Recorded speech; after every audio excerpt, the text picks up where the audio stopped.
degrees in public health and educational studies. She has expertise in healthcare ethics, moral distress experiences, mental health and addiction, and innovative pedagogy. She is a PhD holder as well as the Fellow of the American Medical Services. Thank you so much, ma'am, for being here with us. Thank you, Dr. Farhana. Appreciate your kind introduction and welcome to everyone. I understand we may have a few folks joining us as well, and that's wonderful. So to begin, I just want to wish everyone a good afternoon, a good evening. For me, it's quite an early good morning, but I'm so pleased for the opportunity to be here with you. We're going to talk a little bit. Probably I'm going to talk more than others, but I would encourage you to be involved in the chat as ideas bubble up, as you're looking at the slides. Share your thoughts with each other. If we were all in the same room together, perhaps we would be chatting with each other. So let's try to do that here. So I'm going to do my best to keep my eye on the chat, and I will engage with you as we move through. Please share your wonderful thoughts and ideas, because it's really when we work together that we're able to accomplish the most. I'm going to share my screen here and bring up my slides. Just let me know if you have any difficulties seeing it. Okay, so you can see my slides here. You'll see that there's an image of a phoenix. So I thought I might use this imagery for today's workshop. So as many of you probably know, a phoenix is a mythological creature associated with Greek mythology, and it cyclically regenerates itself. And perhaps no time in history than a pandemic do we really need to think about ways that we might regenerate ourselves or seek positive change, rise from the ashes, so to speak. And the phoenix is associated with the sun. So we think about energy, power, light, and also that idea of the phoenix obtaining that new life by literally rising from the ashes. So that's where we're going to start from here today as we journey together for the next 90 minutes or so. Now, I'm from Thunder Bay, Ontario, Canada. Where I come from, it is very traditional to acknowledge the land that you're speaking from. So I'd like to do that now. To begin this event, I wish to acknowledge the original custodians of this land and pay respect to the elders, past, present, and future, for they hold the memories, the traditions, the culture, and the hope of Indigenous people. I recognize that right now I'm on the traditional lands of the Fort William First Nation, signatory to the Robinson Superior Treaty of 1850. I also acknowledge, and I'm grateful for, relationships with all Indigenous and Métis people who have a history in this territory. And from my understandings of teaching from Canadian Indigenous cultures in and around where I live, so the tribes are known as Ojibwe, Cree, Oji-Cree, it's really important to start with a land acknowledgement to ensure that we work together in a good way. And I've shared a little bit of the fall colors with you here with the orange leaf. So in this workshop today, I have 3 learning objectives for us to work through. One is to talk about some of the key terms. I think language is quite important. We're going to explore the meaning of these terms. And also we're going to talk about the value of moral distress, actually in a positive way, which might be a little bit unexpected. So I thought that to begin this workshop, it's the end of your day or perhaps mid-afternoon for some of you, I would start with the idea of shifting our mindsets. So I want you to think about the fact that you've probably had a really busy day, really busy week, many different pressures on your time, but you've chosen to be here with me and with others who are in this virtual workshop. And I want to say thank you. Thank you for making that choice today. And maybe you are able to join with 100% of your mind and your energy. And maybe for other people, only 65% or 55%. Maybe your thoughts are being pulled in multiple directions You might be multitasking right now. You've got lots of different pulls on your time. And whatever percentage of you is able to be here right now, that is okay. That percentage of you is absolutely welcomed. So for the first time in this workshop, I'm going to ask you to please enter into the chat. What percentage of you is able to be here right now? Are you able to be here 100%? 88%? Any percentage is absolutely acceptable. I'm just going to keep an eye on the chat there. I see 100% of your mind and energy. Wonderful. 70, that's okay. 70 is a good number. I've got definitely 100%. Wonderful. I got another 100%. I see an 80. Thank you. Yeah, wait for a few more to come in here. 75. Wonderful. And 80%. Thank you. And we recognize that this number can fluctuate during the workshop, and that's okay too. Thank you for that percentage of you that is able to be here. And for those of you who typed into the chat, wonderful. All right, so now that we've taken a moment to shift our mindset, to be mindful of where our mind and body is within this space and sometimes pulled in other directions, please adjust yourself in your seat a little bit so that you're comfortable. Take in and breathe out a couple of deep breaths. And think about the fact that even when we don't have a lot of control over our personal or professional life, we always have control over our breath. And sometimes we forget the wonderful opportunities we have to just take a moment and breathe. So if you wouldn't mind doing that, just a few deep breaths in. Again, thank you for being here today as part of this workshop. So as I mentioned, we're going to begin with key terms. So I've got a few terms on the screen. Maybe you can think of others that you're familiar with in the literature. There's some other related terms that I don't have up here, terms like moral uncertainty, moral disorientation, moral ambiguity, moral outrage, vicarious or secondary trauma. Now, I think it's really important to begin with these words because, as I mentioned previously, language matters.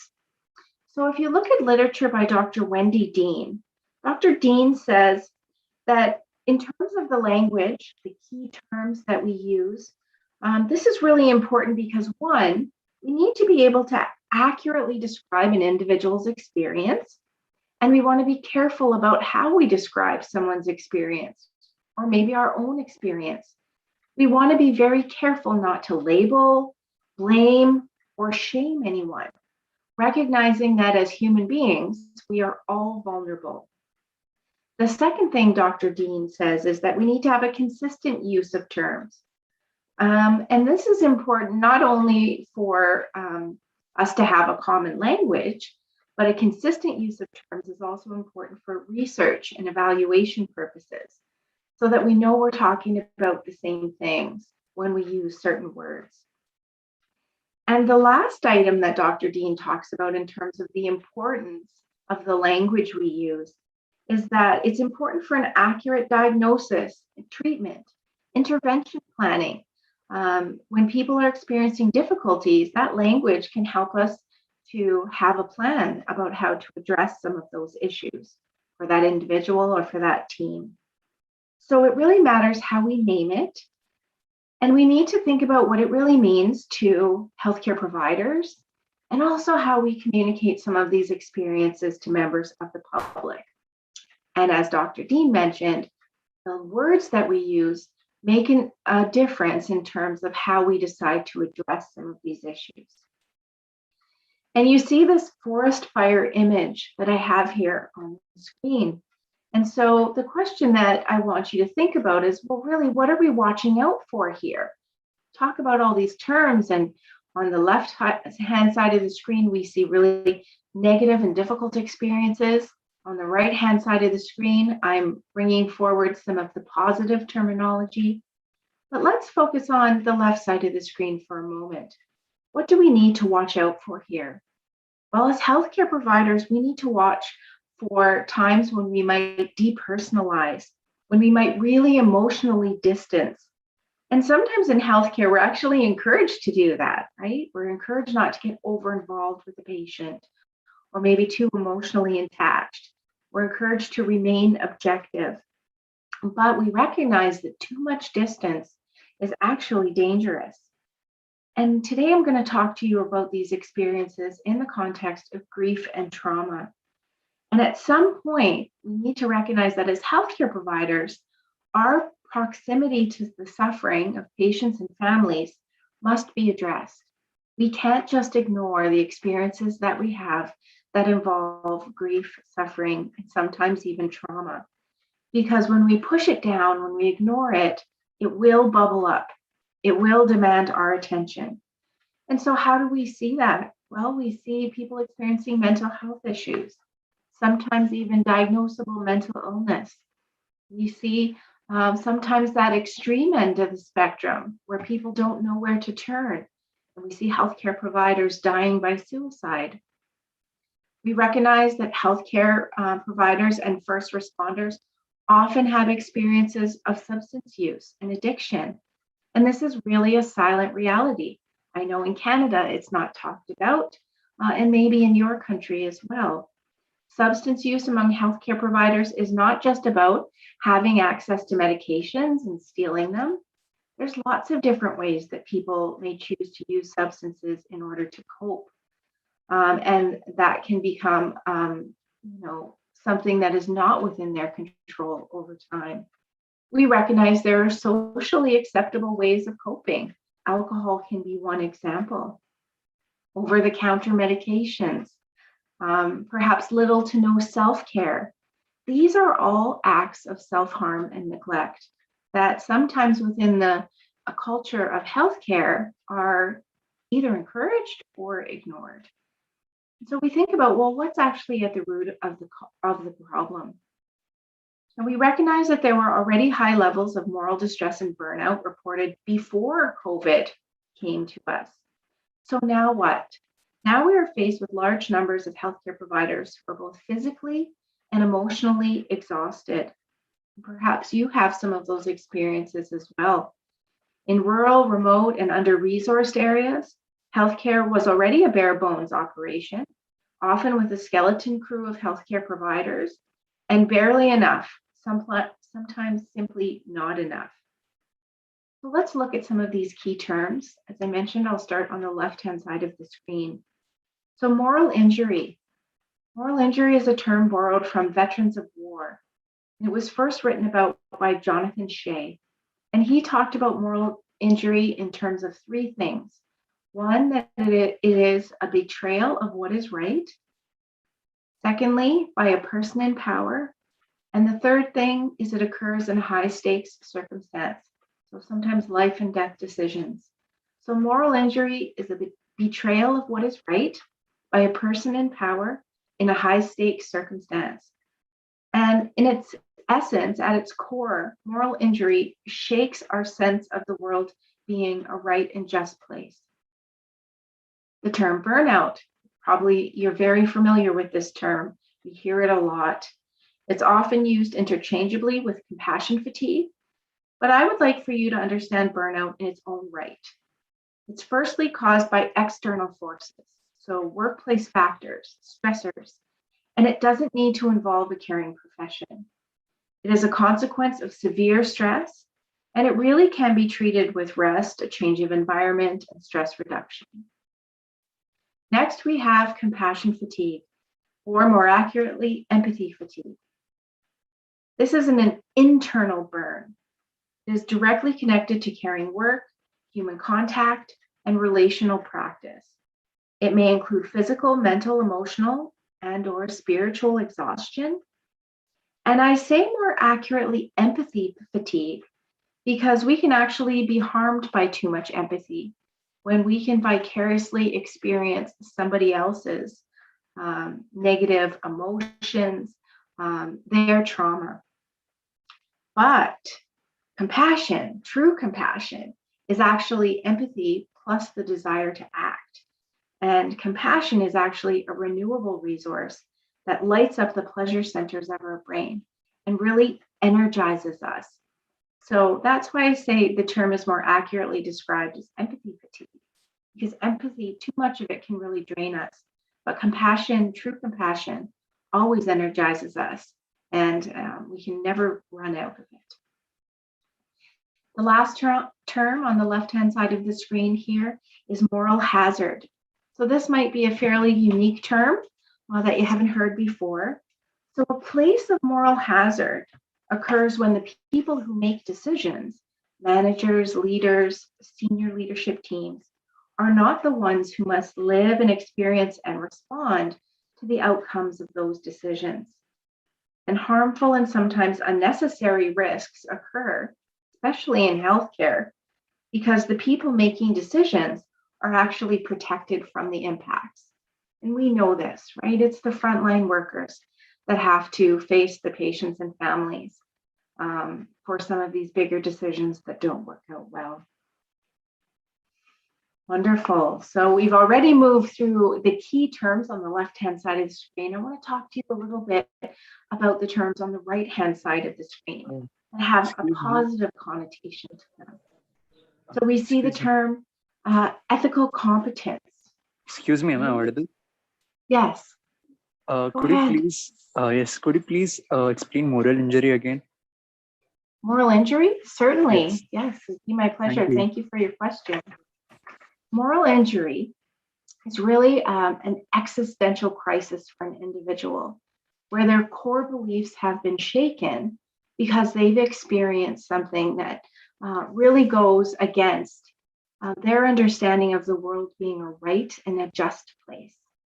And as I mentioned, the term was developed by Jonathan Shay, S-H-A-Y, Jonathan Shay. And he said that it occurs, moral injury occurs when we have a situation where a person in power, and sometimes that can be us as healthcare providers, make critical decisions, sometimes life or death, and that decision doesn't turn out well. And so we see moral injury perhaps on the spectrum of moral distress, but on the far end of the spectrum where the experience is really very traumatic, and sometimes it's even referred to as a soul wound, where an individual has a very hard time moving forward. So very much like a PTSD type of experience. Thank you for your question. I think I'm confusing moral injury with moral hazard. Could you point out some differences between the two? Certainly. So moral injury is an experience by an individual, and moral hazard is really a description of an environment or a place.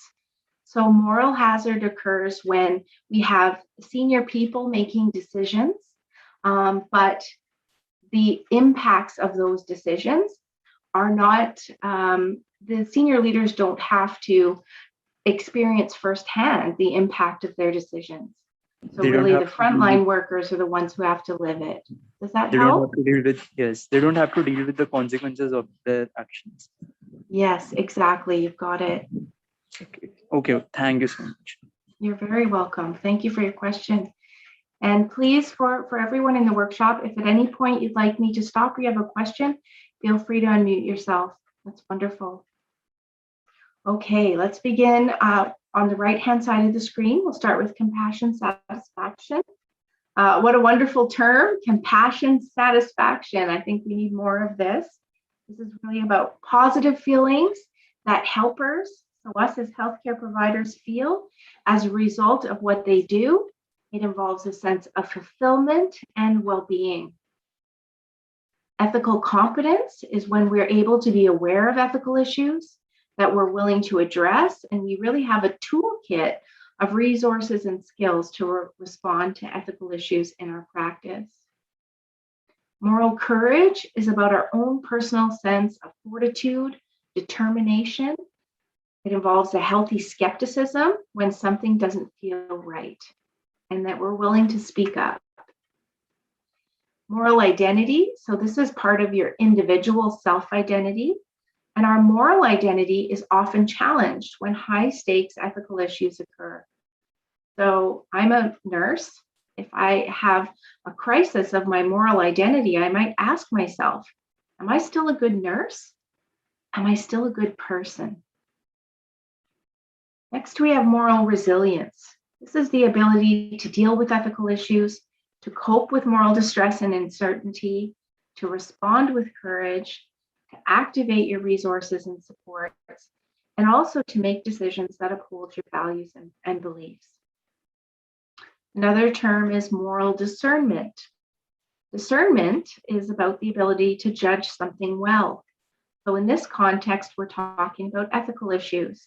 And moral discernment is a skill that can be learned and developed over time with experience. So it's not that some people are just born with moral discernment and others aren't. We can all learn it.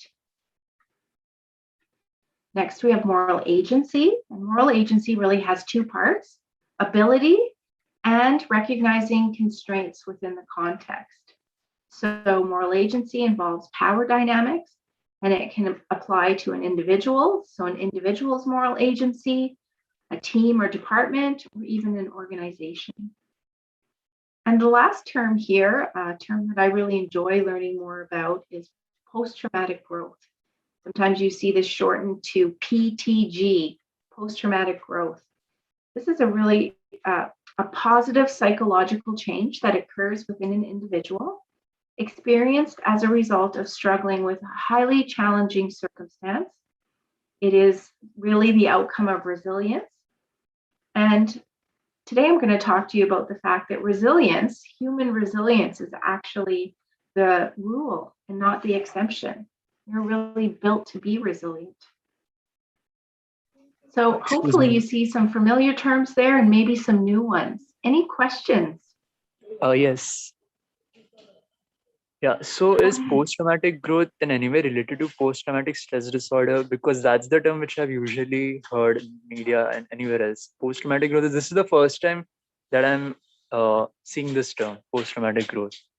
Yes, yes.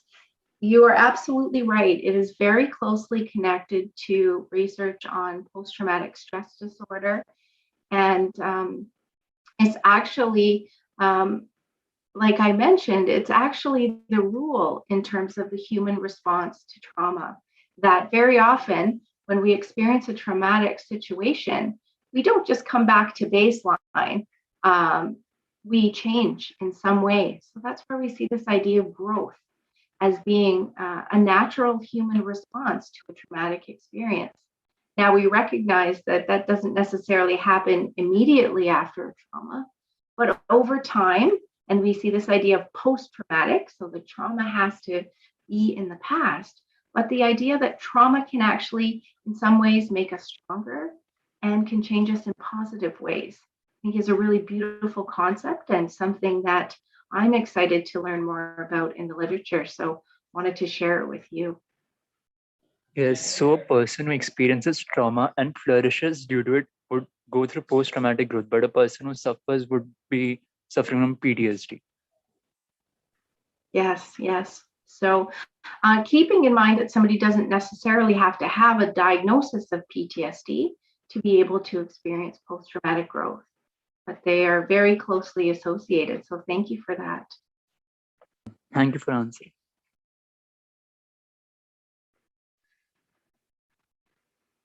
So the main term that I want to talk with you about today, and perhaps you're familiar with it, but we could unpack it a little bit more, is this term of moral distress. So we recognize that some people have experienced moral distress, and other people will tell you, no, I've never experienced it. It's never been something that I've gone through. And all good studies tell us that a good definition is the key. But unfortunately, over the past 40 years or so, academics have not been able to agree on one single term for moral distress. So I'm going to talk about a lot of different ways of describing it, and you think about your own understanding, knowing that it's going to change over time. So when I Google moral distress, the first option that I could click on is that it is a response to the inability to carry out one's chosen ethical or moral decisions or actions. So an inability to carry out a particular action. And that's actually a pretty good definition on Google when you compare it to the academic literature. So the term moral distress was first used by Dr. Andrew Jameson. So he's an American psychologist, and he wrote about this in 1984. And he defined moral distress as an individual's negative experience related to institutional barriers. He was quite specific about that in the 80s. He said that nurses know what to do, but something gets in the way. And when he talked about institutional barriers, he was talking about things like a lack of supervisory support, organizational policies that don't support practice, power imbalances, and also time constraints. So very nice foundational understanding of what moral distress is. But later in the 90s, around 1993, Jameson decided that moral distress actually has two parts. And he said the first part is initial moral distress. So it's that initial experience of not being able to act, and you experience moral distress. And it's really when our values collide with that ethical issue. And then later, he talked about a second part to moral distress, a reactive moral distress experience, when our negative feelings brew over time. And it was in 1987 that Judith Wilkinson described moral distress as an experience of psychological disequilibrium. So she brought this idea of moral distress being a situation where people feel out of balance. And she said that moral distress impacts on an individual's sense of wholeness, so our ability to be whole. And in 2009, two American nurse researchers, Anne Hamrick and Elizabeth Epstein, wrote about a concept known as moral residue. So when we experience moral distress, it doesn't just go away. There can be some leftover residue that can build up over time. And these two researchers describe this buildup of moral distress experiences over time as the crescendo effect. So if you think about a musical symphony and how the instruments working together build to a heightened sound, the idea that moral distress experiences can leave a residue inside of us. And so our response to having more moral distress experiences is going to be more intense every time we experience it if we're not able to address it, if we're not able to resolve it, if we're not able to find ways to cope. So recognizing that those experiences of moral distress don't always return us to a baseline. They can build on each other, and we can see an increasingly intense response each time we meet moral distress again in our practice. And we recognize that moral distress can be a really unique experience for each individual. The way I might experience moral distress is going to be different, perhaps, than the way you might experience it. And some of us just naturally manifest our stress, maybe physically. So maybe you get a headache, a stomach ache, muscle aches and pains. Some of you may experience more of an emotional response. So sadness, frustration, anger. Some people even describe feeling numb. And others show more cognitive signs, maybe experiencing forgetfulness, intrusive thoughts. And sometimes it's a mixture of the physical, the emotional, the mental, different behaviors that come out, and maybe even spiritual symptoms.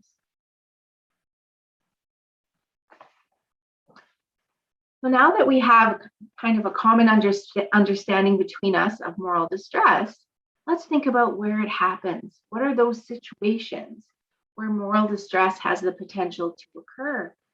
And in my own research on moral distress, I've come to take a socio-ecological approach.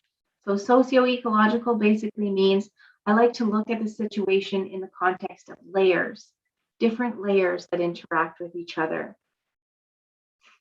So in my book, I describe that the core layer in a healthcare context is actually the individual.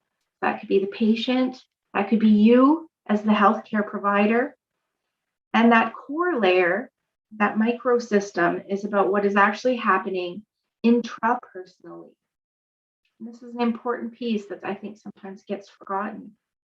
Other layers, so we've got the meso layer, what is happening between people interpersonally between maybe team members, units, organizations. And then, of course, we have the macro layer, which is the healthcare system, related politics. And now with COVID, we also consider this context on a global level. But this is not the end, right? It's not just about the individual, the relationships between people, and the relationships between larger systems. We also have the digital layer. We have ethical issues happening within social media, the internet. Think about electronic health records, virtual healthcare spaces, technology, text messages, and yes, even robots. Robots in healthcare, we're there already. You know, we think that we say that's in the future, some of these things, but it's very much our present reality in different contexts. And then, of course, the layer that I call time. So you see Chronos and Kairos. We recognize that ethical issues can happen across time, and also because healthcare providers, we carry experiences with us. So past experiences, those situations with moral residue, it can almost haunt us. That one patient that you just can't forget about, that ethical situation that you still to this day are not sure what to do. So if you think about ethics in the context of these many layers, you can start to understand why ethics can be really complicated, and why healthcare providers who are very smart, educated people might struggle with ethical issues in practice. And that's okay. They should struggle with them. They're complex. And it also makes it make sense and be okay that we would have moral distress experiences as a result. And you can understand why moral distress might be called an epidemic, especially in healthcare. And you can see how moral distress can happen within systems and between systems.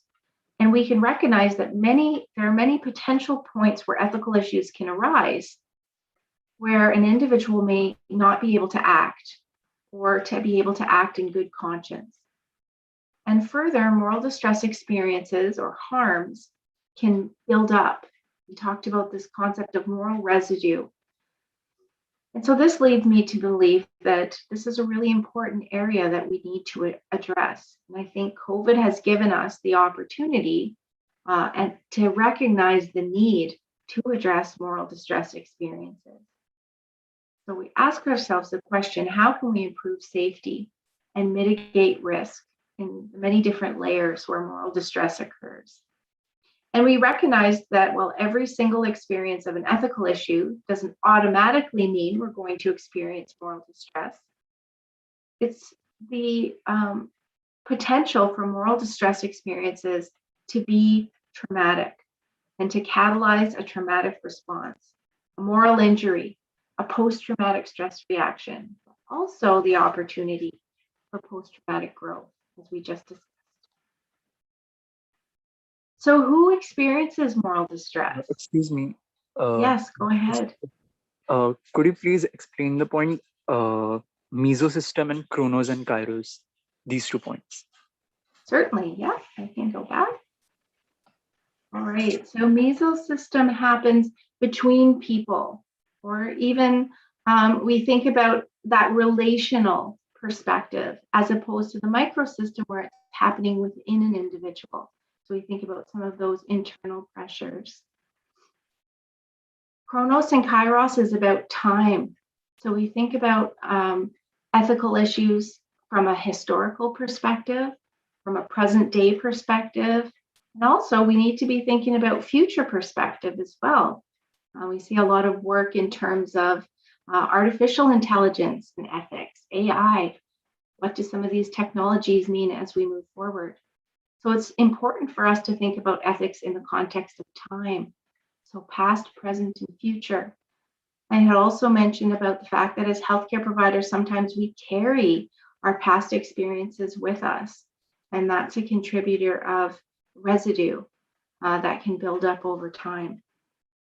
Okay, so mesosystem is where the systems are interconnected, where it's not just within the individual, it is also the environment. And you said macro system is only within the individual, but micro system is also within the individual, right? Yes, and So, they definitely connect with each other. So there's no definite line absolutely okay, between a okay. micro, a meso, or a macro. Yeah, knowing that they're all interconnected. And digisystems are where? A digisystem is about our digital world. So we think about electronic healthcare Yes, records, yes, yes. social media. Yes. And in And some ways, it's really a whole new area that healthcare providers haven't necessarily thought through some of the ethical issues in these of areas. And I can't help but notice that Chronos and Kairos have been put there, and there's an oblique between them. So it would mean that they could be used interchangeably, but I don't think they could be used interchangeably. The definitions are different, if I'm not wrong. Yes, Kairos fair refers enough. to being at the being at the right place at the right time, and I'm not sure what Chronos means. I think it refers to the quantity, whereas Kairos is more about being qualitative. Yes, and Chronos is more about chronological time. Yes, yes. And that's very much a Western concept. So from a cultural perspective, there's definitely different ways that we can look at ethical issues if we didn't look at time as being chronological. If we looked at it maybe more from a generational perspective Yes, on yes. a larger scale. Thank you for answering. Yes, thank you for your questions. Very much appreciated. So who experiences it? And maybe you're sitting there and you're thinking, well, I've experienced it. Maybe often, maybe only a few times, maybe once, maybe not at all. But I want to share with you that healthcare providers who experience moral distress are the ones that truly care about their duty to care for others. If you didn't care, you wouldn't be able to experience moral distress. You wouldn't be upset about not being able to act in the way that you feel is right and good. And so, moral distress really isn't a weakness, a fault, or any type of a personality flaw.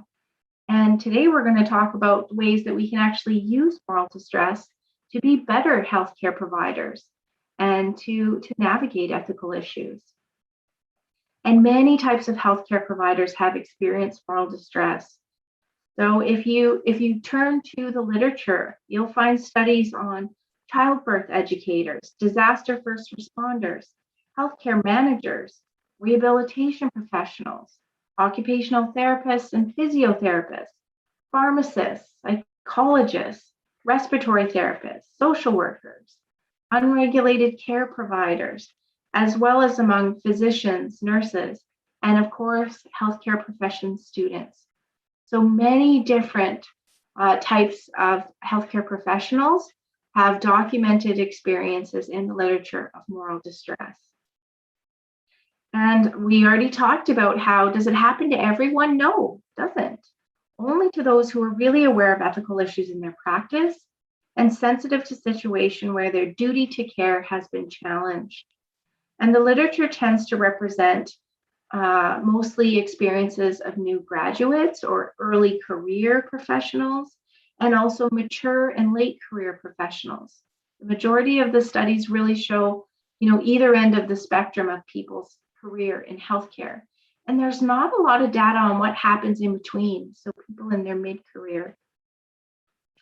And healthcare providers who experience moral distress are a bit like the canary in a coal mine. I don't know if you've ever heard the background on that metaphor of a canary in a coal mine.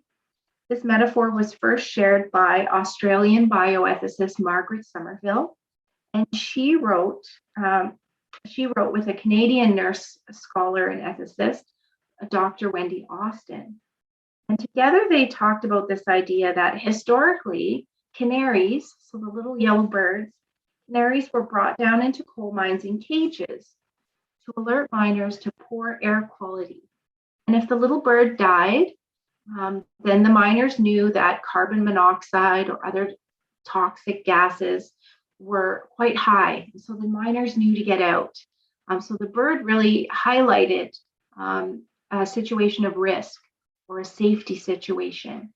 And so Dr. Margaret Somerville and Dr. Wendy Austin talked about the fact that healthcare providers who experience moral distress are actually highlighting risk, highlighting safety issues. So they're really that canary in the coal mine of our healthcare system. And so when does it occur? I talked about these layers where ethical issues can happen. So maybe some of these examples will connect for you. And when you experienced a moral distress experience. Dr. Kristen? Yes, go ahead. So who is the canary in moral distress? So the canary is actually the healthcare provider. Okay, so we are using him as a dummy to see. Yes. Okay, yes. So in the mine, the canary is breathing in the air, yes, and if there's any toxins, the little bird dies. So in the healthcare environment, it's those healthcare providers that are sensitive to ethical issues. Of course. Yeah. Yeah. And so the way that they wrote about it was not that healthcare providers couldn't cope, that their experience of moral distress were actually really important for the healthcare system to pay attention to. Yes. Because these experiences highlighted safety and risk issues. Yes. Thank you for answering. Thank you. So let's think about some situations that moral distress experiences could occur in. So we think about situations where healthcare providers don't have enough time. We hear this a lot. You've probably said it. I've said it. I'm so busy. I don't have enough time. So whenever we don't have enough time to provide quality patient care, when we feel unable to support our colleagues because you have too much of your own work to do, when you feel like you don't have time to listen, no time for good communication or thorough documentation, these situations set the stage for moral distress. We think about situations where we feel like we don't have enough power, or maybe we feel like we have no power at all.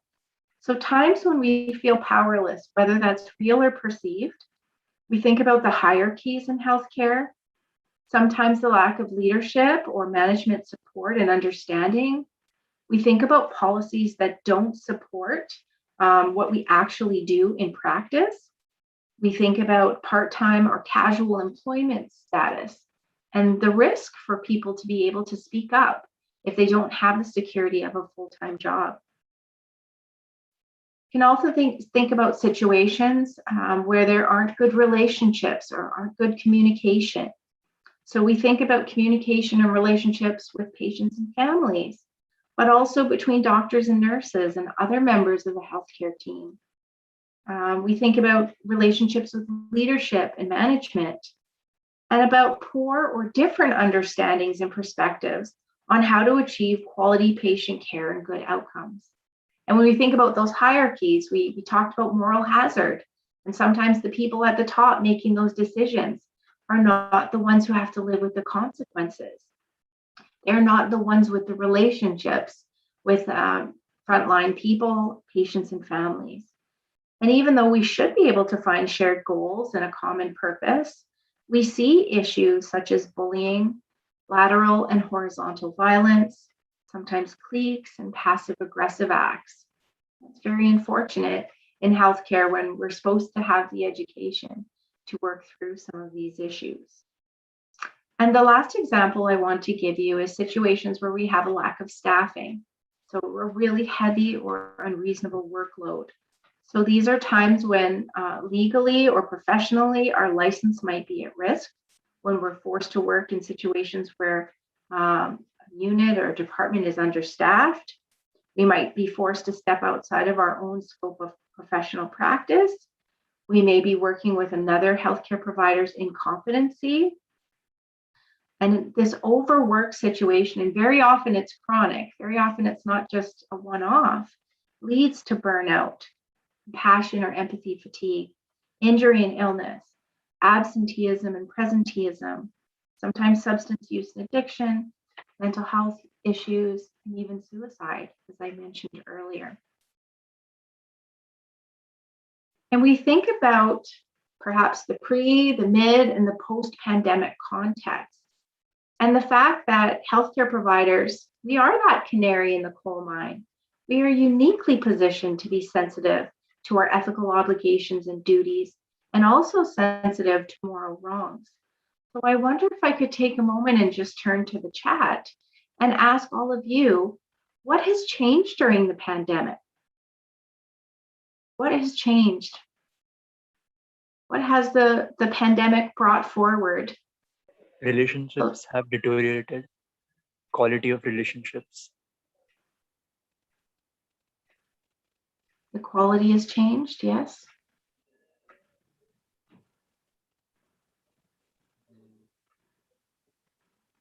And most of the interactions which happen are happening online. So there's a loss of human touch. And so when people finally meet each other after their online conference, they might have already formed a different image of that person, and when they meet, there's a different image. So that would create hindrance in forming realistic relationships with people. That's a really good point. Yeah. And so we think about these online interactions, maybe in the realm of the digital world, and ethical issues that maybe we haven't had to face as often before. And your example is a very nice one in terms of the ideas that we form through those online relationships. Maybe don't give us that holistic perspective of who that individual is, what they might need. So we see some maybe assumptions and biases happening there. Great example. Anyone like to type into the chat or unmute themselves? What's changed during the pandemic? You know this very well, I'm sure.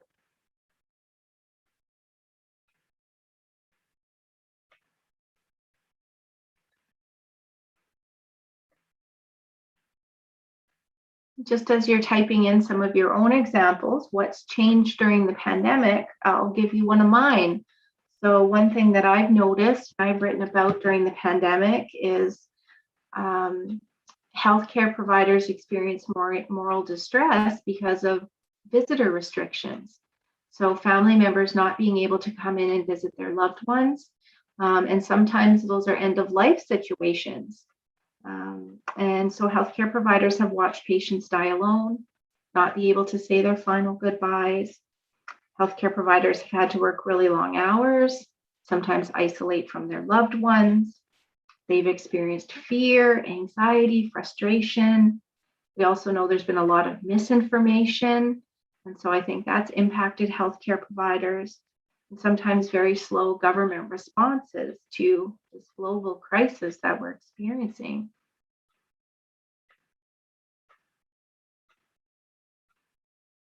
Any other examples? What's changed during the pandemic for you?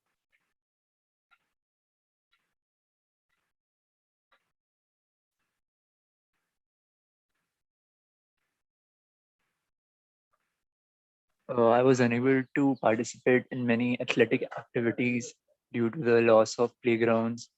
And I'm a athlete, not an athlete, but I enjoy doing outdoor activities a lot. So when that didn't happen, it created a lot of stress in me, and I had to find some ways to cope it. And sadly, some of them were unhealthy, but that was one of my experience.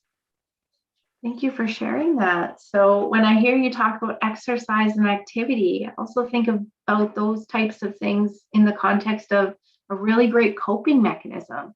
Helps you to feel well, helps you feel healthy, energized, stress reduction, activity. So if that's been taken away from you, it's not just about not being able to emotionally enjoy those activities. There's a physical component, perhaps part of who you are, your own identity as an athlete, as you say. So some of these very small things, when we take an opportunity to reflect on it, they're important. And they can be an incredible loss to our overall ability to be healthy and well. And one of the reasons why I have this question here, why can these experiences no longer be ignored? I've been telling you about literature probably over the past 40 years. We've been talking about moral distress for a really long time.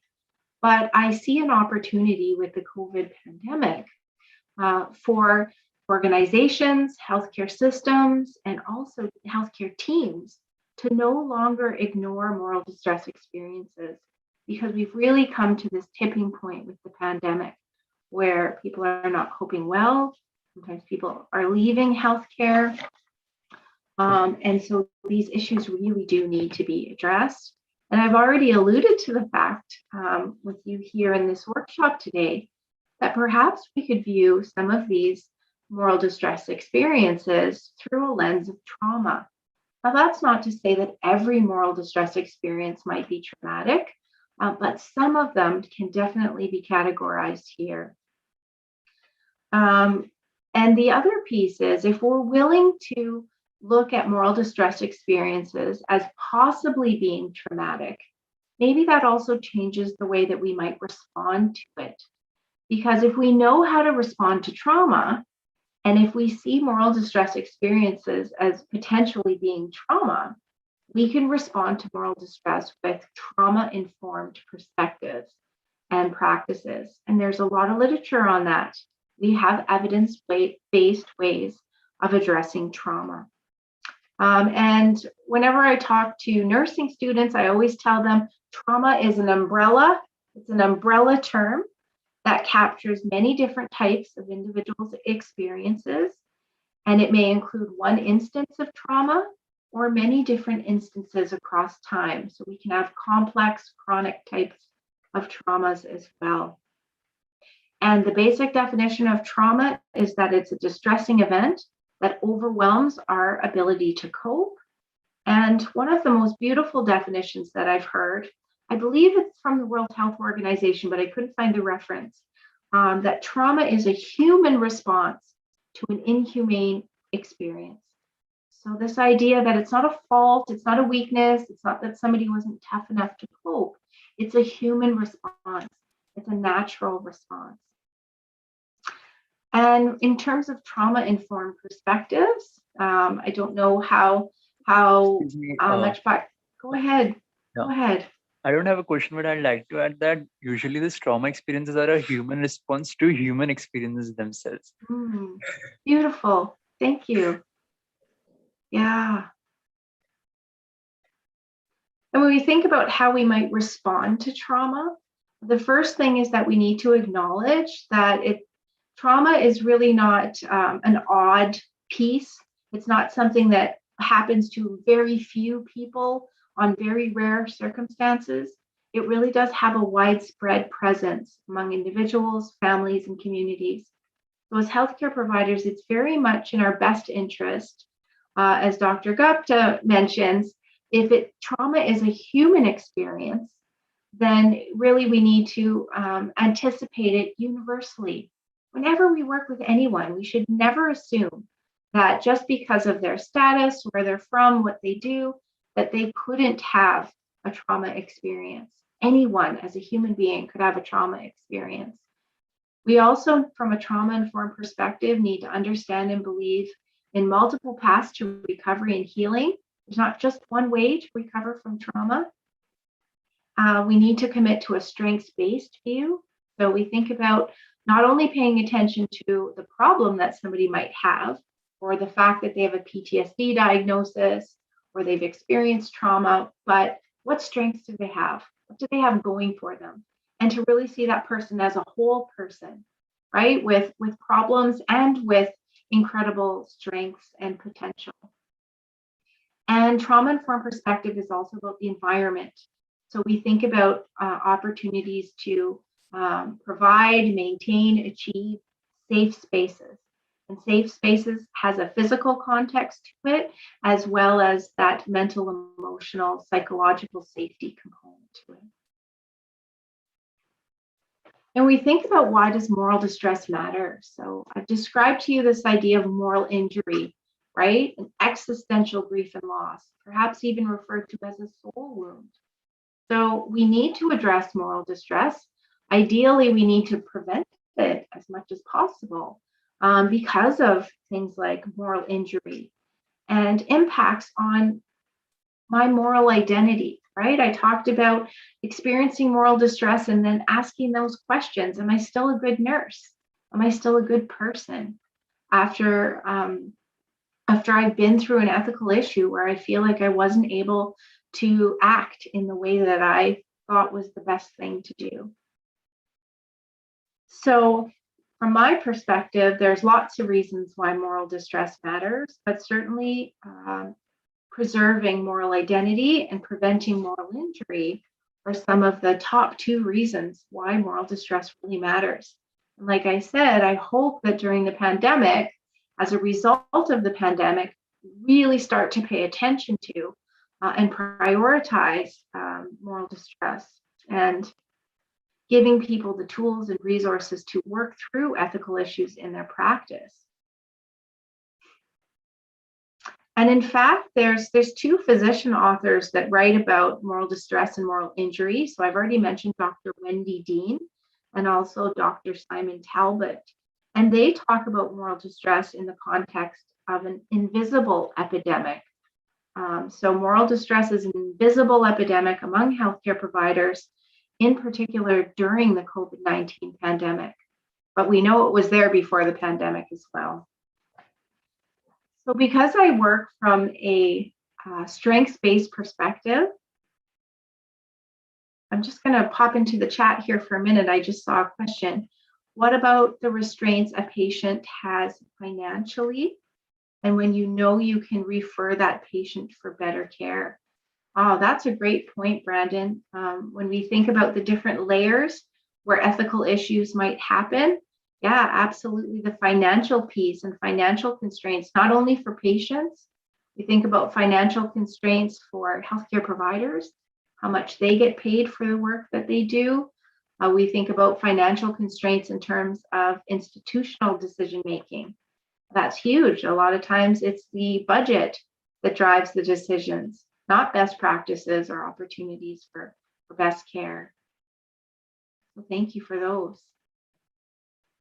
From a strength-based perspective, what are some resilience factors that we see in the academic literature? What do the researchers tell us helps us to grow out of difficult experiences, to cope and to go on in good ways? So certainly finding purpose and meaning in our caregiving work is a very important one. Also, we think about situations where we can have increased opportunities for autonomy and agency, the ability to make decisions and have a voice and to drive positive change, especially for frontline people who see what needs to happen, but may not always feel like they have the power to speak up and make a change. We also see that financial piece that was just mentioned in the chat, so that people are paid fairly for the work that they do. And we saw this come up time and time again across the world in terms of what nurses and doctors are paid during a pandemic. We also see opportunities for upholding our personal values and beliefs, so that those things help us to maintain our moral identity, and opportunities for relational practice, so connections, understanding self and others. Dr. Gupta has shared with us that, sometimes that online environment doesn't help us to understand or really understand other people, maybe bringing in some of those assumptions and biases that aren't helpful. And whenever we have opportunities as healthcare providers to really make a difference, so moments of caring encounters where we can either be part of or inspire hope, joy, or compassion, these are the things that really fire us up in a good way, help us to keep our candle lit and to keep going. And I want to share this term with you, intentional compassion energy. This was a new term that I came across in the last couple of weeks. So intentional compassion energy is really about times when we can experience professional satisfaction and self-actualization. So if you're familiar with Maslow's hierarchy of needs, self-actualization is right at the top. We need to have our basic needs met before we can self-actualize.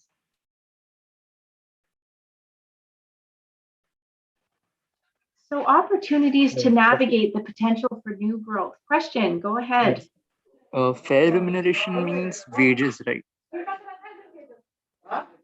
Or am I wrong to say that? Fair Oh, remuneration. yes. Yeah. So being paid fairly for the work that you do. Many studies done, especially during the pandemic, that talk to healthcare providers. And especially there was many instances in North America and particularly where healthcare providers contracts and union agreements had run out during the pandemic. And so healthcare providers were talking to their organizations about getting the raise that they were due in their wages. And of course, organizations during the pandemic were pushing back and saying, we're in a pandemic, we can't pay you more money. And healthcare providers were saying, we need to be paid fairly. This pandemic could take years. And so we want to be fairly paid, fairly reimbursed for the work that we do. And also conversations about emergency pay and the fact that people are putting their lives on the line during the pandemic. And how do we fairly compensate people for the risk that they're having to assume? Yes. And I also read one research that said that during the pandemic, that now that the pandemic had happened, parents had to teach their own children. So they said that teachers should be paid higher wages. And that was, they put around 77% of parents. They believe that teachers should be paid more than they are being paid. Thank So, you. Yes, that's a great example, not just in healthcare. So, yeah. So once they were in the shoes of the teacher, that's when they realized. So they weren't empathetic before, but after being empathetic, they realized that they should be paid more. Yes, absolutely. Thank you for that example. And I think the pandemic has also given the public the opportunity to gain some empathy and insight into people's work that was previously hidden. So you gave a great example of the work of teachers, really recognizing the value and the difficulty of the incredible job that teachers are expected to do. And similarly, healthcare providers, first responders, many different groups of people. So as I mentioned, I work from a strengths-based perspective, so not just looking at the problems. And so I see the pandemic as a tremendous opportunity for positive change. And so I would encourage you to think about moral distress experiences as a gift. If you didn't care, you would not feel moral distress. You wouldn't be noticing ethical issues in your practice, and recognize that not everybody does. And these are actually the healthcare providers that I worry about, the ones that could never imagine themselves experiencing moral distress. I encourage you not to be afraid or ignore ethical issues in your practice, and just always be seeking new learning, new growth, seek new knowledge and skills so that you can navigate as safely as possible, so that you can manage risk in your own practice and that you can respond to the best of your own ability. And there are many opportunities at the different layers that we talked about to build capacity and adopt effective coping responses and strategies. And it's not just about you as an individual having all the answers, right? We work in relational practice context. We work with each other. We need to support each other. And so that's why I give some of these examples, that organizations need to support their teams and their healthcare providers with good policy and procedures that actually reflect what it is that they're doing in practice. We can see moral communities of practice for nurses, for physicians, for interprofessional teams. We also have opportunities for ourselves to reflect on our personal and professional values and really decide on what we will accept, what we will not accept, and how we will respond so that we can uphold our values, that we don't feel like we're compromising our personal integrity. Also encourage personal practices like mindfulness practices. Certainly gratitude is coming through in the literature in quite important ways. Even from a neuroscience perspective, we're focusing on gratitude. If we're making that a practice, a regular practice for ourselves, we can strengthen those neural connections that pay attention to the positive aspects in our life, as opposed to being overwhelmed by all of the negative things that can come to us just when we look at our phone or when we turn on the news, right? It's mostly negative information. We think about opportunities for professional development and continuing education. You're doing that right now. So you're already ahead of the game. And then that idea of self-care, and a lot of times healthcare providers don't like to hear self-care, right? We're busy, we don't have time for that. That's what patients and families need to work on, not us. But the opportunity to recalibrate, and as Dr. Gupta mentioned, it's about exercise and activity, feeling good, feeling energized. We need to make time for ourselves, for healing and well-being as well. Because if we don't take care of ourselves, we can't really expect to take care of other people. So I have a bit of a fun activity for us to do. And so you might want to take out a piece of paper if you have one, or you can just do it in your mind if you don't have a piece of paper. And so I want to think about concepts of growth, and that perhaps we don't always know all that we need to know about growth. And so I want you to look at these different plants along the left-hand side of the screen and picture them in your mind. How do they grow? And I've got a little, on the right-hand side of the screen, I've got a little key, and they're not in the correct order. So think about if you were to draw lines between the different plants and the key that I have in the right-hand corner here, which ones connect, right? Which one is part of a leafy plant? Which one's a flower bud? Which one's bark? Which one's seed? Take a minute to think about that. And whenever I'm working on an issue, I always think to myself, well, the issue could be simple, but it could also be complex. So we can apply that here. These plants are simple, but how they grow might actually be complex, maybe unexpected in ways that we didn't realize.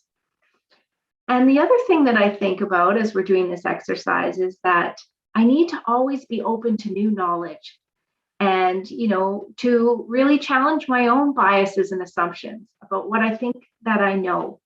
Because if I'm willing to approach situations through a lens of humility, if I'm willing to be humble and say, you know what, I've still got more to learn, I might have some very unexpected results. So now that you've had a few moments, maybe you've written down on your piece of paper what you think each of these plants connects to in terms of how they grow. We're going to look at that. Let's see if you were right. Okay. All right. So peanuts. Peanuts grow underground. They're not a nut. They're actually a legume. Cashews. Cashews are the seeds of the cashew fruit. So cashews are actually like an apple seed. Cinnamon. Cinnamon comes from tree bark. This was a new one for me, for sure. Papaya. Papaya is a fruit that grows on bunches on a tree, like bananas. Asparagus. Asparagus actually comes up through the soil by itself. Brussels sprouts. Well, Brussels sprouts grow in clusters on the ground. Maybe after this workshop, you might Google some of these to see some images and some pictures. Capers. Capers are actually a flower bud. And the last one, pineapple. Pineapple, I don't know how you were thinking a pineapple grows, but it actually is part of a leafy plant.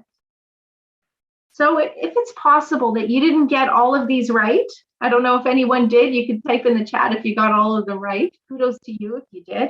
I certainly didn't know these before I looked them up. If it's possible that we don't have complete knowledge about how these 8 items grow, the 8 things in this world, is it possible that we might not know everything there is to know about how we could grow from some of these difficult experiences, even if they're traumatic, how we could experience post-traumatic growth from moral distress experiences? So I want to share and kind of close off with a fairly quick story about a plant called bamboo. So bamboo actually takes 2 to 3 years to establish its root system. And during that time, very little bamboo growth happens above the ground. So we don't see a lot happening. But once the root system is in place, the growth is absolutely extraordinary. It can shoot up more than 20 meters in less than 4 months. This metaphor of bamboo really helps us to understand that while we might be trying really hard to get things done, to make improvements, we can miss the importance of fully investing in the root system. And just because we don't see obvious growth doesn't mean that there's not a lot of activity happening beneath the soil. So we recognize that not investing in the root system and not really thinking about how we support those changes in practice moving forward is that we will have a root system that is fragile, less solid, and not as well grounded. But if we can pay attention to really supporting the basics, right? Ethics and practice, making sure that healthcare providers support each other, that the organization supports the healthcare providers. This is about our attention to and our investment in systems, relationships, and processes. So I ask you, what kind of new growth plant are you? What would help you to thrive in terms of space, context, environment, the nutrients that you need, the supports and the resources? And then thinking about the fact that timing is really everything. And remember that everything has a season. So I have some final thoughts for you just to consider. Always remember the meaning and the purpose of the work that you do. Sometimes it's hard to remember that. I want to encourage you to set and maintain healthy and realistic boundaries and to really take care of you. So regularly practice self-care, energizing activities, because if we can't take care of ourselves, we shouldn't be taking care of others. And also that opportunity to reach out to your colleagues and support each other. So incredibly important. And I know that the journey towards resilience and moral courage and working through moral distress experiences is going to be different for everybody. Health and healing depends on many factors. That is also a layered concept. And we also recognize that very often we come into this caring work with the best of intentions, right? We really want to make a difference. And it's important for us to hang on to that and not to lose that desire to be compassionate, responsive, to uphold respect and dignity, all of those key factors that make our work incredibly good. And we know that we are going to have a unique proximity to suffering in the work that we do as healthcare providers. And that level of vulnerability puts us at risk. It puts us at risk for moral distress experiences, for moral injury. But there are ways for us to heal, keep ourselves strong, and to continue in the good work that we do. So I'll stop there and certainly invite any questions that you might have. Thank you very much.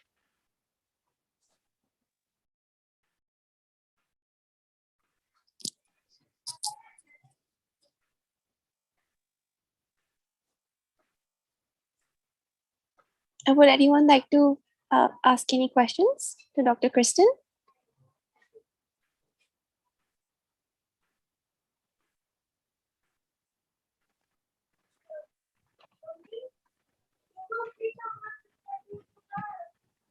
If anyone can't access their camera or microphone right now, they could leave I have a question. Yes, please. There's a statistic that more than 8 out of 10 CEOs or any world leaders in this world are psychopaths. Oh. So what do you have to say about that? I mean, I'm sure they won't be practicing all this.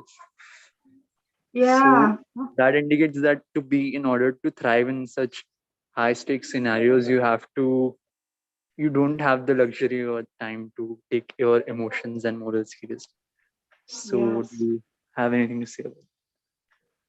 Thank you. That's a great question. And I think it's a great example really to connect to what we've just talked about here today. So what I'm really calling for and I'm hoping for post-pandemic is a shift in our culture in healthcare.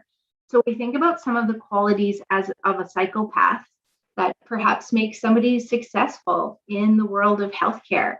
So we think about not feeling, not having emotion and empathy for other people. Perhaps having a strong mindset and a drive to do something particular and not be sidetracked by context or not be sidetracked by what other people might be doing. And in fact, those things that are very much valued in healthcare, and I agree with you 100%, I'm not surprised to hear those statistics. Ultimately, those are not the things that we value as a culture globally or our individual countries. We would never value those things when we think about them in terms of healthcare, right? Healthcare has very much become a business, but it ultimately is about caring for people and helping people. And so it is very important that the pandemic sparks a culture shift where our values and our vision, whether that's as individual healthcare providers, as nurses, as doctors, as healthcare systems, shifts to support what we say we actually do. If we say that we care for people, then we should not be promoting circumstances or individuals who don't have any empathy and compassion.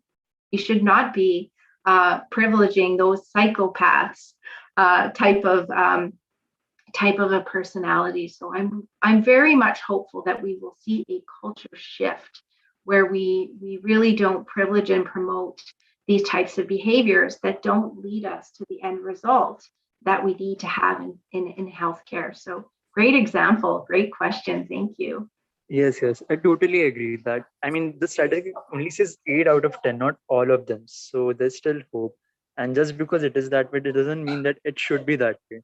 We should try to find a way where we can keep our emotions intact while run that system in a way. Yes, thank you very much. Dr. Kristen, I have a question that's inspired by Harsh's question. So what is your opinion on the character Dr. House, MD? Have you watched the show Dr. House, MD? Oh, yes. And what is your opinion on him? I would just like to know, because everybody, I feel like he's really overrated because of the way he speaks to his patients, but everyone just gushes over him. So I would just like to know your opinion. Yes, thank you for that. You know, it's funny. I was working with a group of individuals 2 days ago, and we were talking about how the media portrays healthcare. And actually, that show Dr. House came up as one of the examples. And so we think about the unrealistic image and the message that is sent through that television show, right? That doctors don't have to follow the rules, that there should be no consequences, that you can treat people rudely and abruptly, and they should just tolerate it. And the message from that show is that, you know, the culture for a physician you know, doesn't follow any of the rules that we just talked about, and that somehow that's going to work out just fine. And in fact, it's charming, it's funny, and I would hope no one would aspire to that. So I think it sends a very dangerous message, particularly for the culture of medicine and for physicians, and also a very unrealistic message as well. But the one thing that I do like about that show is the fact that Dr. House also has problems with addiction. And you don't see a lot of shows. I think there was a show a few years ago about Nurse Jackie. She also had addiction issues. So that piece, I think, is really important. Always very careful that when we talk about healthcare providers and addiction, we're careful about stigma and stereotyping.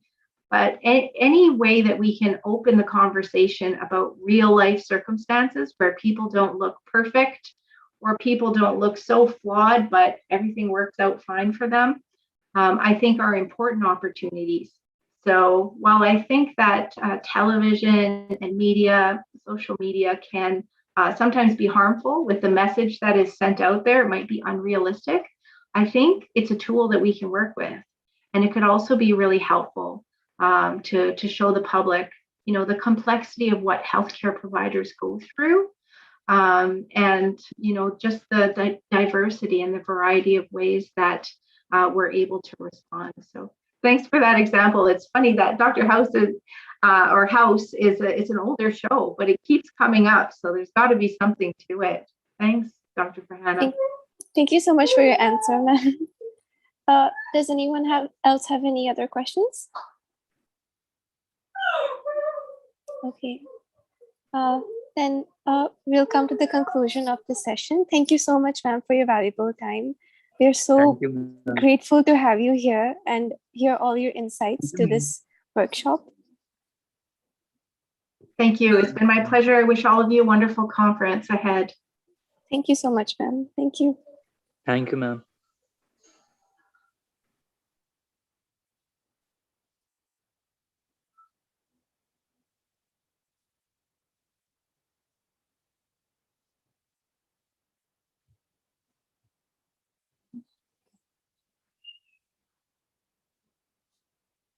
Excuse me, Dr. Farhana. Yes. What was the question that you asked? I asked whether. Just a second. Sorry. Yeah. Sure. So I asked whether. I was inspired by your question, so I asked Dr. Kristen that since Dr. Harsh spoke about sociopaths or psychopaths. So what was her opinion on the character house? Yes, her opinion was that culturally such behavior is not appreciated or accepted. So we shouldn't go or aim for that model. We should thrive. We should aim for a way where emotions and empathy are also part of the play. Yes, because if you see House, he's really rude. He does anything that he wants and he thinks he can get away with it, and which he does. In a real life setting, he would actually get fired and he would, get his medical license terminated for the way he behaves. So, yeah.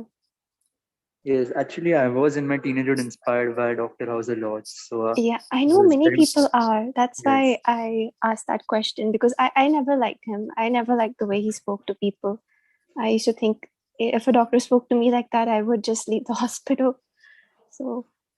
Yes, no, I have heard the other side of that also, that a lot of people were put off by his behavior. But what I liked about him was he was so competent that people were forced to, even if they hated him. So that is true. Yes. But I think no matter how competent you are, I still think that if House was a real person, I think he would still get fired. No doubt about that. He would have been ruled out of. He would have been barred from the medical institute. Yeah. Thank you. Thank you. Thank you so much.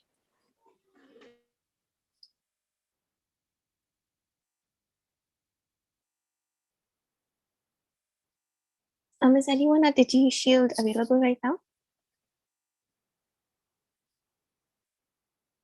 Mr. Piyush, are you there? Okay.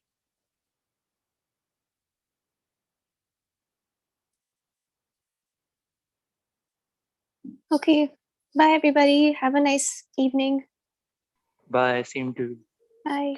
Bye, Dr. Farhana.